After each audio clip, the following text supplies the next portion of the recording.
Hello, we are Willamette Bridge and Repair. I'm Steve Young. I did QC managing and was lead director. This here is Aaron Smith, who did our calculations.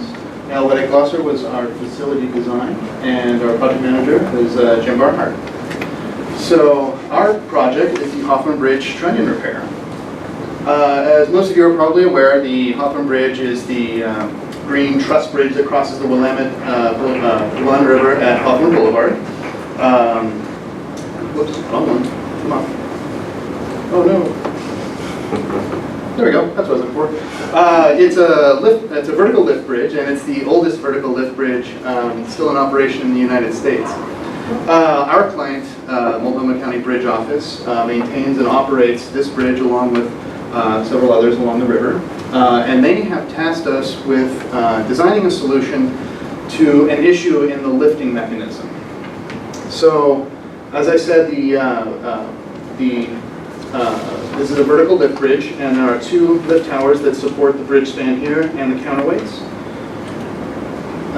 On top of each of those lift towers is a set of shift trunnions. There are 4 of them, and that divides the load. A shift trunnion is a large pulley. The shiv refers to the wheel of the pulley that carries the cables, and the trunnion is the pin that goes through that pulley to support the mechanism.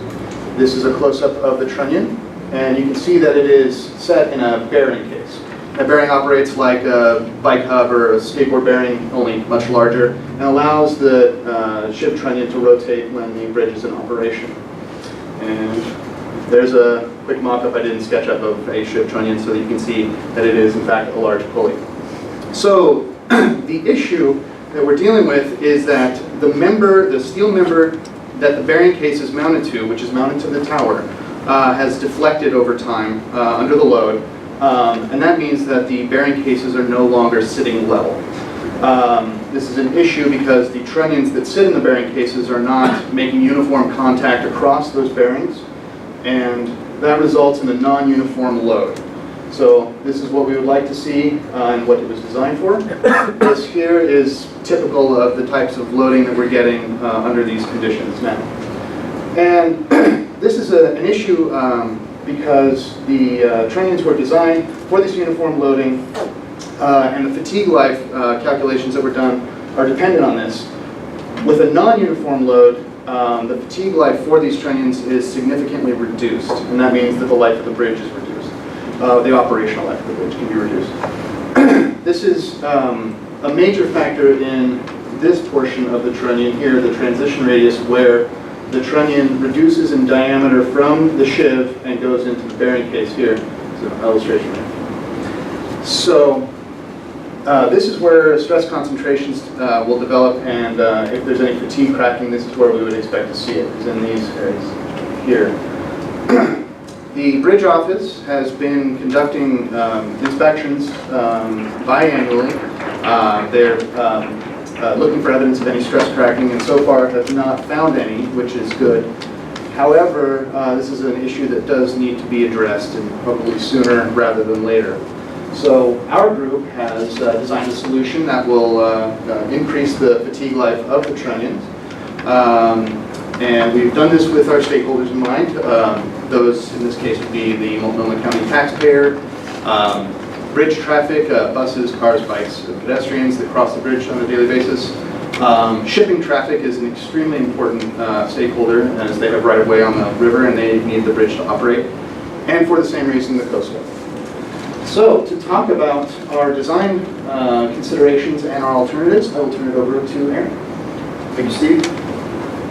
So here's a brief outline of what I'll go over. I'll go over our design criteria, alternatives, and then the almighty Q matrix to end it off. First, our design criteria. Freight closure gives 25% because for some reason freight's not allowed to pass through the Willamette. Our client, Multnomah County, can be a lawsuit filed against them from the grain industry or the Coast Guard. Then the next to solve the problem, that gets the highest score because if we're not solving this problem, why are we even really doing the project to begin with? Then we have cost. With our client being a public agency, we really want to try to keep that cost down so it can actually be an applicable project. Next is constructability. On top of the towers, you maybe have maybe a 10 by 15 foot area to work on, so having an efficient constructible design is very critical. So we want to keep that down. The traffic closure is a consideration, but it's minor because, well, there's plenty of other bridges for daily commuters, cyclists, or anybody to ride over. So they're there just so they know we're thinking about them, but they're not necessarily a major concern. So then we'll go into our design alternatives. Alternative, we have no build, new bridge, what we call the shim method, and then the radius method. So we'll go straight into the no build. No build is, as you see, look, it looks just like the bridges now because the status quo remains the same. Some pros about this is it's inexpensive. However, there is a residual expense is the county still has to send out workers once every 2 years to check the trunnions for fatigue cracking. And another pro is no freight traffic closure, obviously because we're not doing anything to it. And then the cons are, well, I mean, we're still going to have that fatigue problem. This was actually our group's preferred alternative, but Evan and the client weren't having any of that, so we had to go with others. So we had to build a new bridge option. Pros, exciting new design. I can only imagine being an engineer and actually being able to design a new bridge. That'd be great. Again, no freight or traffic closure because, well, we can build bridges now without having to do that. And then cons, very expensive, goes back to that public agency situation. This is actually John's, our client's preferred alternative, because he's right up here with his first pro is who doesn't like designing a new bridge. But again, on to the next one, shim method. So this is, obviously we're getting a little bit more complex now. So these right here are the trunnion caps and casings. We have the shiv right here and the other side of the trunnion, and the shiv right here and the other side of the trunnion. So essentially what this is, we'll be lifting these cases up and putting metal shims underneath each one of these bearing cases to distribute out that load. If you remember from statics, if you have some two supports that aren't on the same plane, you get different reactions even if the load is centrally spanned. So that's how we're going to actually control these reaction forces by shimming these. Pros, it's relatively inexpensive, especially compared to that previous no bridge option. No freight closure because we feel with this, we're going to just lift one of these up at a time. And we believe with our construction method, if necessary, we can drop it down within the 2-hour limit the freight has to give Multnomah County to raise the bridges. So that's our goal with that. Cons, there will be some traffic closure, but that's sort of minimal in the overall thing. But essentially the metal shims even out that load. Radius method, this is that transition radius Steve was talking about. So our goal to this would be design a new radius here, as you can see in this, with this larger radius in the orange, will pretty much give us a better area, a larger area to decrease that stress going through from the shiv to the trunnion. So pros for this, again, it's relatively inexpensive. It's a long construction time because these trunnion shiv assemblies are fabricated together. They're made to fit things, so we'll have to do each one together. So it'll be one and then the one on the other side at the same time. So this will limit our accessibility. That's why we have freight closure, because we won't be able to drop the bridge when we want to. Once it's up, it's going to be up, and we won't be able to drop it. So that kind of limits some of our constructability and our closure. And again, even though you don't see it, there's still going to be a traffic closure because the bridge is going to get moved during the time. So then we go to the Q matrix. This wasn't by design, but we have a no build option and new bridge option with the same score. The max score is 100%. So then we have 85 and 70, so the shim design controlled. So we'll be shimming, and Yael will go over the facility design with you about our shim method. So to make sure that our design is safe and keeps all the interests of our stakeholders in mind, we had to look at a few codes and permits.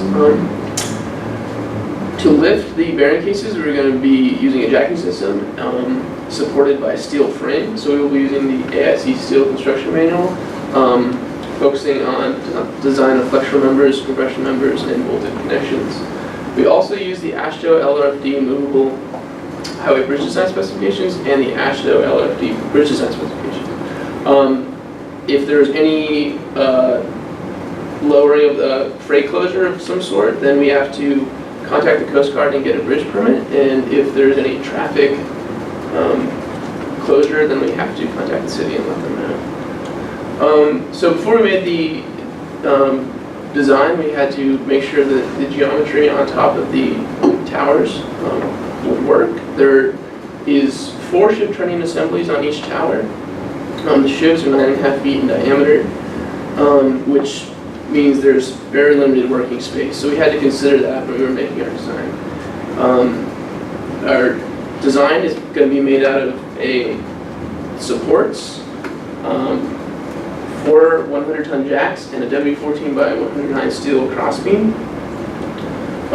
This can be seen in this diagram right here. The supports of the frame will be made of 3 HSS members connected to a 1/2-inch steel plate. And then on top of that will sit 4 100-ton jacks. Connected to that will be a W14 by 109 crossbeam. And that crossbeam will then be connected to the bearing cases and will be lifted with the jacks. So to make sure that our design was safe, we did some calculations. We also had to figure out the deflections to determine the dimensions of the shim plates that we'll be inserting in our bearing cases. The load and deflection calculations we did, we had to determine what the loads were on those trunnions. And we did that by looking at the grease patterns on the bearing cases. Depending on how the loads are distributed in the contact, there's different load distribution on those trunnions. So once we figured out the loads, we calculated the deflections, and then from that the shim dimensions. To make sure that our frame was safe, we did some member capacities, shear, flexion, and compression. We also looked at tension and slip critical conditions, and the bolted connection capacities. So after we figured out the design of our frame, we developed a procedure so that we could do the leveling procedure for every single trunnion.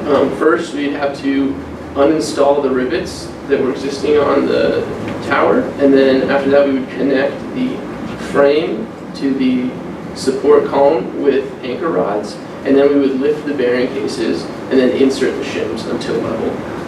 Once that was completed, we would then remove the lift frame and then continue the process for the remaining trunnions. Now, Jim will talk to you about the estimate and the schedule. Thank you. So we project that this project will take in total about 53 days. And that's with 5 days for the fabrication of all 4 frames. The reason we gave that so much time was to make sure that the fabricators would have plenty of time to do the actual fabrication and then inspect all their welds and connections just to make sure they have a fairly high quality. Then once we begin the actual construction on the bridge, we expect that removing the rivets that we need to use to bolt in the frame and installing the frame will take about 2 days. Then it should take about another 2 days to actually lift the frame and make sure it's all level and make sure the trunnion's level as well. And then we're giving them another 2 days to remove the lifting frame or install the shims, remove the lifting frames, and then bolt everything back into place. And this will be repeated for all 8 shiv and trunnion assemblies, which gets us to the total of the 53 days. Now for an estimate, we, for our 4 jacks at about $3,000 per jack, comes out to be about just under $12,000. Then for the amount of steel that we're going to use, which is just under 1,100 pounds, and at $2.50 a pound, gets us to about $3,000 for the steel.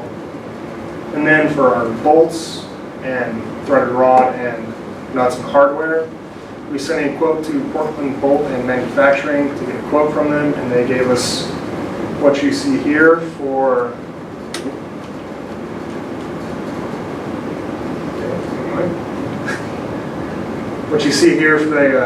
bolts and rod, which totals to be about $2,000.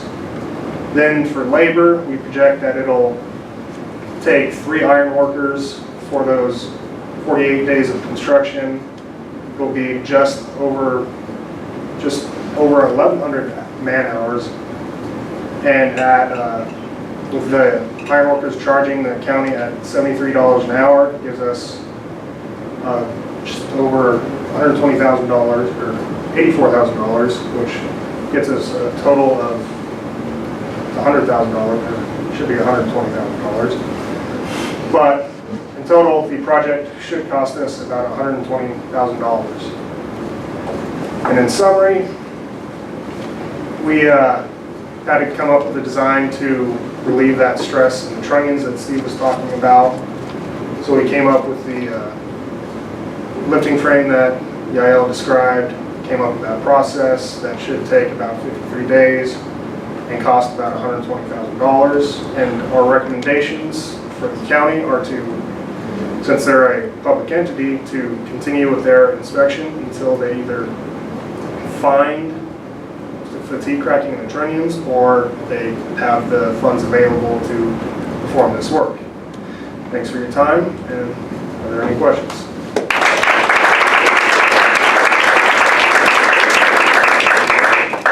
So you said that this was the oldest lift bridge? Vertical lift, yeah. So are ship trunnions still used in new bridges, or is this just an old technology that's not used anymore? I mean, there are other bridges that use these ship trunnions, but I'm not sure if they're still constructing new bridges with this method. It's fairly simple, so I would imagine that it's, why not? It's basically just a large pulley. It's pretty simple.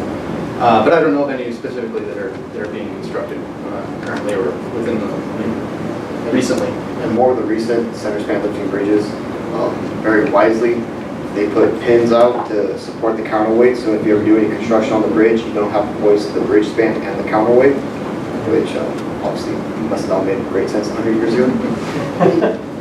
It'll last forever.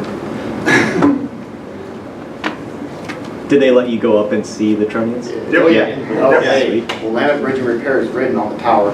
Yeah.